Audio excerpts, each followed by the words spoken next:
దానిమ్మ పోషకాలు సమృద్ధిగా ఉండే పండు. ఇందులో vitamin C, vitamin K, folic acid, anti ఆక్సిడెంట్లు పుష్కలంగా ఉంటాయి. ఈ పండు విత్తనాలు తినటం వల్ల శరీరంలో రక్తహీనత తగ్గుతుంది, గుండెను కాపాడుతుంది, రోగనిరోధక శక్తిని పెంచుతుంది, చర్మం, జుట్టు ఆరోగ్యానికి కూడా చాలా ఉపయోగకరంగా ఉంటుంది. అయితే కొంతమందికి ఈ పండు తీసుకోవటం వల్ల ఆరోగ్యానికి బదులు అనారోగ్యాన్ని కలిగిస్తుంది. దానిమ్మలో సహజ చక్కెర అధికంగా ఉంటుంది కాబట్టి డయాబెటిక్ రోగులు పరిమిత పరిమాణంలో తీసుకోవాలి. వీరు పొరపాటున కూడా దానిమ్మ తినకూడదు.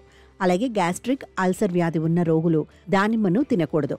వీటిని ఎక్కువ పరిమాణంలో తినటం వల్ల ఆమ్లత్వం పెరిగి అసౌకర్యం కలుగుతుంది. అలర్జీలకు గురయ్యే వ్యక్తులు కూడా దానిమ్మ తినకూడదు.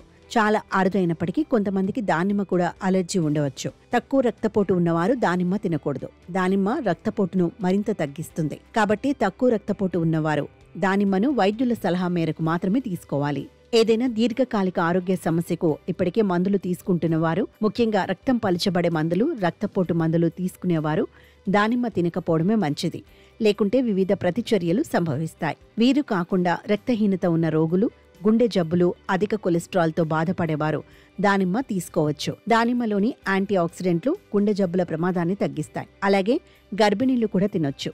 ఇందులోని ఫోలిక్ ఆమ్లం పిండం పెరుగుదలకు తోడ్పడుతుంది. కాబట్టి గర్భధారణ సమయంలో దానిమ్మ, వాటి జ్యూస్ తాగడం మంచిది. బలహీనమైన రోగనిరోధక శక్తి ఉన్నవారు దానిమ్మ తప్పనిసరిగా తీసుకోవాలి. ఇందులో విటమిన్ సి రోగనిరోధక శక్తిని పెంచడానికి సహాయపడుతుంది.